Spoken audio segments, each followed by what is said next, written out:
30 June 2024 ఆదివారం. ఈరోజు ప్రయాణానికి వారసులను పరిశీలిస్తే పడమర వైపు వారసులో ఉంటుంది కాబట్టి పడమర వైపు ప్రయాణం చేయకూడదు. మీరు ఈరోజు ఉత్తరం వైపు ప్రయాణం వెళ్ళి ఏమైనా పనులు చూసుకుంటే మనలో దాని లాభం ఉంటుంది కాబట్టి ఉత్తరం వైపు వెళ్ళి పనులు చేసుకోండి.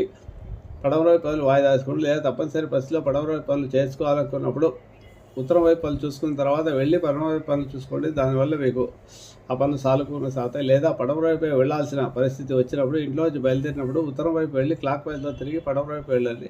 అలా వెళ్లే ముందు మీరు ఆదిత్య ఉదయ పారాయణ చేసుకొని లేదా రవిగ్రహానికి సంబంధించిన జపాకృష్ణ సంకాశం కాశభేహ మహాజ్యోతిని తపోరిం సర్వ పాపగ్నం ప్రభుత్వం దివాకరం అన్ని స్తోత్రాన్ని జపం చేసుకొని 27 సార్లు జపం చేసుకొని పోతే మీ పనులు సానుకూలంగా సాగుతాయి. ఈరోజు ఆదిత్య ఉదయ పారాయణ అధిక శుభఫలితాలను ఇస్తాయి. ఉద్యోగం లేని వారు, శత్రుబాధలు ఉన్నవారు, కోర్టు కేసులో ఉన్నవారు ఆదిత్య ఉదయం 40 రోజుల పాటు దీక్షగా తీసుకొని చేయడం వల్ల మీకు ఈ విజయం లభిస్తుంది.